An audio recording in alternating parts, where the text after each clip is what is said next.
Mr. Westmoreland for 5 minutes. Thank you, Madam Chair, for yielding.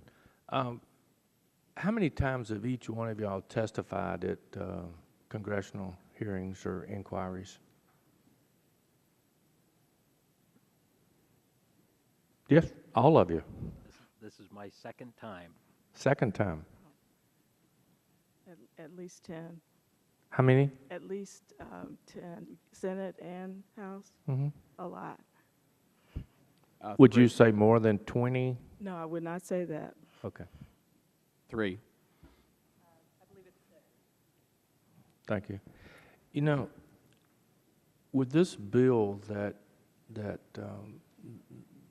chairwoman and the ranking member have come up with has I think been a direct result of us hearing from our constituents. And I know, Mr. Birch, you've been down to my district. I think you were at the field hearing that we had.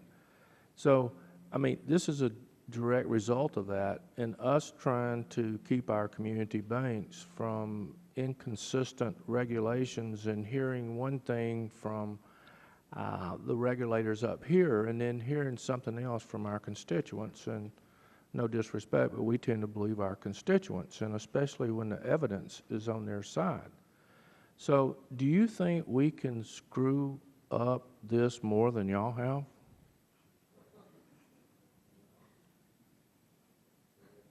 I mean, it's a simple question. We're trying to fix it.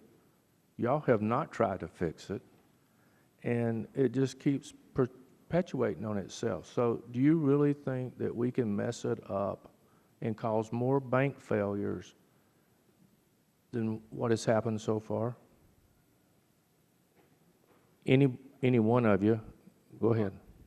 Sir, as I said before, we work hard. We're out there talking to bankers all the time, trying to understand where they feel there are inconsistencies, talk to them about our expectations, whatever actions we need to take to clarify things.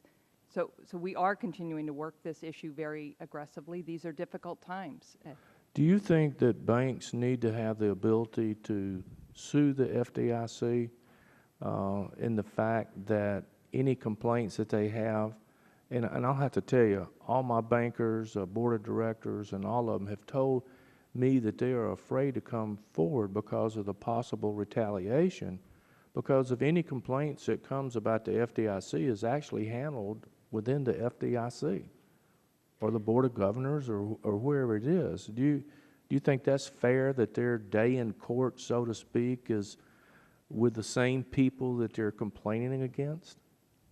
Well, at the OCC, I do believe it's fair. We have, our ombudsman operates entirely outside the supervision process. He reports directly to the controller, and he has the power to overturn supervisory decisions, and he does do that on occasion.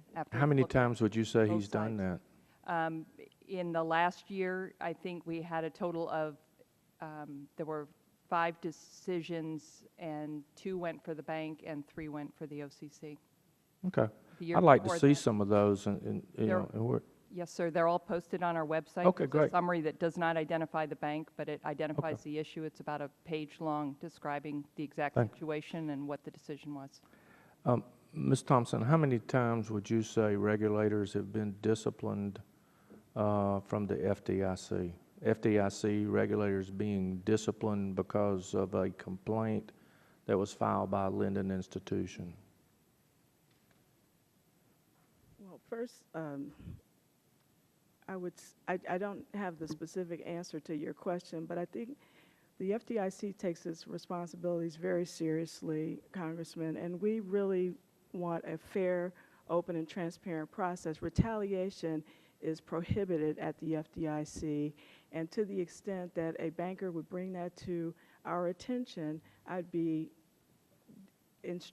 dealing with those particular problems and situations. I really think that our examiners and our staff are professional, and I do believe that they understand that there are difficult circumstances. The economy was horrible, but I do think that the FDIC... Ma'am, I'm not trying to cut you off, but my question was, how many regulators have been disciplined as a result of complaints filed by banks with the FDIC? We haven't had, I don't know the answer to that, Congressman, I'm sorry. Could you find that out Yes, for me? sir, I will. Because didn't you just say that retaliation was against the FDIC rules? That is correct. That's like your dog having his teeth into your neighbor's leg and you telling your neighbor, I don't allow him to bite.